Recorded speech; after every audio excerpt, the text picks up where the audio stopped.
بسم اللہ الرحمن الرحیم۔ السلام علیکم۔ منقول ہے کہ قوم نوح علیہ السلام میں ایک بدبخت بوڑھا جس کا نام کسا تھا نے ایک دن اپنے بیٹے جادب کو اپنے پاس بلایا۔ اس نے بیٹے کو وصیت کی، دیکھو بیٹا، کبھی بھی نوح کی باتوں میں نہ آنا، بلکہ وہ جہاں نظر آئے اس کو اذیت پہنچانے میں کوئی کسر نہ چھوڑنا۔ یہ ہمارے آباء و اجداد اور ہمارے معبودوں کو برا بھلا کہتا ہے۔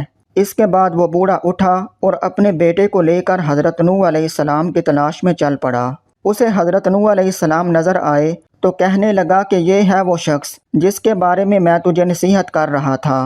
یہ ساحر و کذاب ہے، اس کی باتوں میں آ کر اپنے مذہب کی تکذیب نہ کرنا اور نہ ہی اپنے باپ دادا کے دین کو کبھی چھوڑنا۔ بدبخت بیٹے نے باپ کی باتیں سنی تو اسی وقت باپ کے ہاتھ سے اس کی لاٹھی پکڑی اور حضرت نوح علیہ السلام کے سر پر دے ماری، جس سے آپ علیہ السلام کا سر مبارک پھٹ گیا اور خون بہنے لگا۔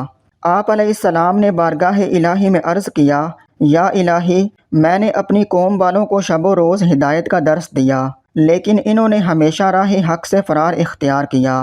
پھر فرمایا، اے اللہ، اگر تو ان پر نظر رحمت فرماتا ہے تو انہیں ہدایت کا راستہ دکھا، یا مجھے ان بلاؤں پر صبر عطا فرما، کیونکہ اب طاقت صبر ختم ہو گئی ہے اور ان کی حرکتیں برداشت سے باہر ہو گئی ہیں۔ کاش مجھے علم ہوتا کہ اس قوم سے کوئی بھی ہدایت پا لے گا۔ ارشاد باری تعالیٰ ہوا کہ اب تمہاری قوم میں کوئی ایمان لانے والا نہیں ہے، جنہیں ایمان لانا تھا وہ لا چکے۔ پھر ارشاد باری تعالیٰ ہوا، اے نوح، اب ہدایت پانے والوں میں نہ تو باپ کی سلبوں میں اور نہ ماؤں کے ارحام میں کوئی باقی رہا ہے۔ تو پھر جناب نوح علیہ السلام نے عرض کیا، اے رب العالمین، خطۂ زمین پر کسی کافر کو زندہ نہ رکھ۔ حضرت نوح علیہ السلام کی یہ دعا قبول ہوئی اور عذاب کا حکم جاری ہو گیا۔ امام ابن کثیر رحمۃ اللہ علیہ نقل کرتے ہیں کہ حضرت نوح علیہ السلام کی ولادت حضرت آدم علیہ السلام کی وفات کے 126 سال بعد ہوئی۔ آپ علیہ السلام کا شمار اللہ تعالیٰ کے ان جلیل القدر انبیاء میں ہوتا ہے جن کا تذکرہ قرآن پاک میں فرمایا گیا۔ قرآن پاک کی 28 سورتوں میں آپ علیہ السلام کا ذکر خیر فرمایا گیا۔ آپ علیہ السلام نے پیغمبروں میں سے طویل عمر پائی، اس کے باوجود آپ علیہ السلام کا کوئی دانت گرا اور نہ کوئی بال سفید ہوا۔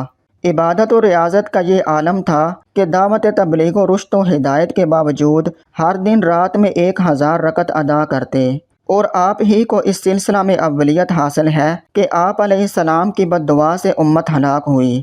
باوجود اس کے کہ آپ کی قوم کے لوگ سخت اذیتیں دیتے، لیکن پھر بھی آپ علیہ السلام ان کے ساتھ حسن سلوک فرماتے، یہاں تک کہ آپ علیہ السلام ان کے گھروں میں جا جا کر تبلیغ فرماتے، جس کی وجہ سے لوگ آپ علیہ السلام کو مجنوں اور دیوانہ کہا کرتے تھے۔ منقول ہے کہ طوفان نوح علیہ السلام سے قبل قوم نے آپ علیہ السلام کو اس قدر ایذائیں دینا شروع کر دی تھی کہ وہ آپ علیہ السلام کو اتنا مارتے تھے کہ آپ علیہ السلام کے اعضاء ٹوٹ جاتے اور آپ علیہ السلام شدید تکلیف سے بے ہوش ہو جاتے۔ وہ آپ علیہ السلام کو اٹھاتے، کمبل میں لپیٹ کر اس خیال سے گھر پھینک جاتے کہ اب مر جائیں گے۔ کئی بار ایسا ہوتا کہ گھر میں پھینک کر اوپر پتھر بھی ڈال جاتے۔ رات کو جبرائیل علیہ السلام آ کر پتھر اٹھا کر پھینکتے اور آپ علیہ السلام کو وہاں سے نکالتے، اپنے پروں کو زخموں پر ملتے، جس سے زخم فوراً ٹھیک ہو جاتے۔ اگلا دن ہوتا تو آپ علیہ السلام پھر قوم کو گمراہی سے نکالنے کے لیے نکل پڑتے۔ تاریخ طبری میں ہے کہ حضرت ابن عباس رضی اللہ عنہ سے ایک روایت مروی ہے کہ اللہ تعالیٰ نے 480 سال کی عمر میں حضرت نوح علیہ السلام کو نبوت عطا فرما دی۔ 120 سال آپ علیہ السلام نے لوگوں کو اللہ کے دین کی طرف بلایا، لیکن قوم نے کسی بات کو بھی ماننے سے انکار کر دیا۔ پھر اللہ تعالیٰ نے آپ علیہ السلام کو کشتی بنانے کا حکم دیا، اور جب آپ کشتی بنا کر اس میں سوار ہوئے، اس وقت آپ علیہ السلام کی عمر مبارک کچھ 100 سال تھی۔ پھر عذاب نازل ہوا اور تمام سرکش نافرمان پانی کے عذاب میں غرق ہو گئے۔ حضرت ابن عباس رضی اللہ عنہ فرماتے ہیں کہ نوح علیہ السلام نے کشتی کے بعد 350 سال مزید زندگی گزاری۔ حضرت احباب رضی اللہ عنہ فرماتے ہیں کہ جب حضرت نوح علیہ السلام کی وفات کا وقت قریب آیا تو آپ علیہ السلام ایک پہاڑ پر سیر فرما رہے تھے۔ حضرت ملک الموت روح قبض کرنے کے لیے تشریف لائے تو آپ علیہ السلام کے پیچھے پہاڑ پر تشریف لے گئے۔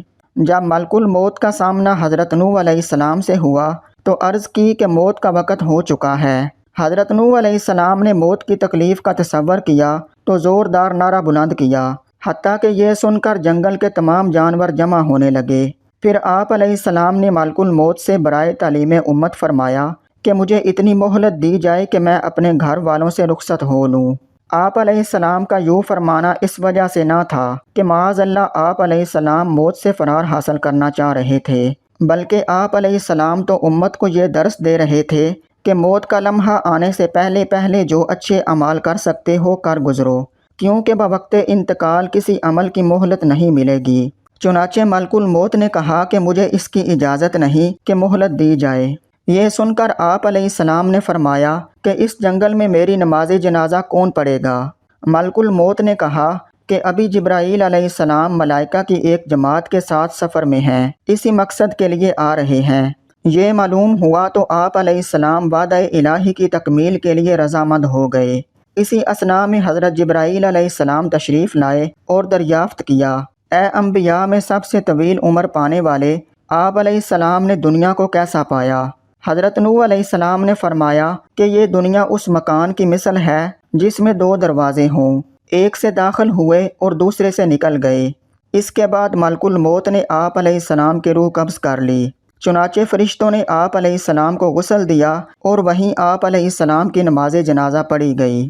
کہا جاتا ہے کہ عفت آسمان کی مخلوق کسی کی وفات پر ایسا نہ روئی جیسا کہ آپ علیہ السلام کی رحلت پر۔